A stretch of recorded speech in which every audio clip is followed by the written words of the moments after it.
Hello and welcome to Wright UK Travel News. And today's story we have is a silly one because it infuriates me. As a traveller, I obviously rely on my wheelchair, my scooter, and also on the assistance I get in the airport. And usually, in the UK, it's provided by the airport, not the airlines. So the airlines have nothing to do with actually helping you on board.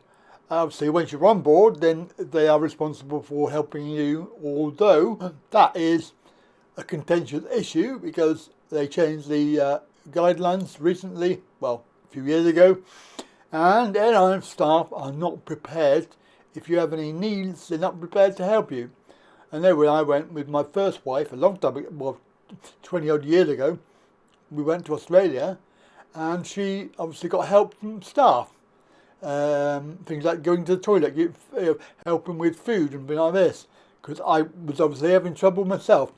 So the idea is that they've stopped that, and if you want to have help on the aircraft, you have to have a companion, so somebody that comes with you, and this will be obviously cost effective. If you have to pay for somebody else, then it's going to cost you money, and it's not always efficient to be able to do that. Obviously, if you're with your husband or wife, then fair enough, they can help you, but don't rely on staff from the aircraft. But this is referring to the people who are in allegedly able-bodied scammers in the airport. They're getting help to get on the plane by using wheelchairs, requesting wheelchair assistance. God knows these people must be, I don't know, mentally ill, because I mean, like the other group of people that want to be disabled, they actually pretend to have a disability. Quite clearly they are mentally ill. And these people, the story from America, this is Southwest Airlines, but I can imagine that it would happen most places. I've never seen it, mind you, because I don't really interact with passengers, but most of the people that I see in the wheelchair request area are actually not able to walk, so fair enough. But this story is about able-bodied people scamming, getting a wheelchair and being helped onto the plane first.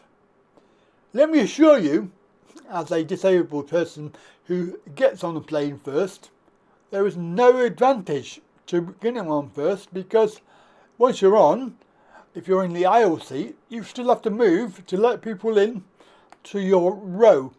If you cannot move, then obviously you're going to have a big problem with that. So generally, it doesn't really help you much. I find it very annoying that I have to, if I'm in a row, I have to be able to get up again and move out of the way. And of course then you've got the trouble of the queue behind the person that's trying to get in your row. And then if you're on the aisle seat, they've got to be able to get out to the toilet. It's not always good. But the idea of getting on first, I do not understand that. If they want to get on first, they can pay for first class or business class because they board first. But boarding because you have you're able-bodied and you're scamming it and having a wheelchair, then that is definitely something wrong with you. You definitely have mental health issues. So let's have a look at this video that explains it all. So there we go, that's the video. Hope you enjoyed it, and of course it does really, really irritate me. If they really want your disability, which obviously they do, then take it. I will happily give it you.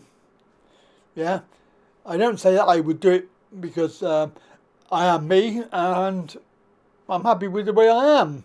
But if you really want it, then please do feel free to take it. I'm happy to give it you. That's it from me. Have a very good day. Catch me later.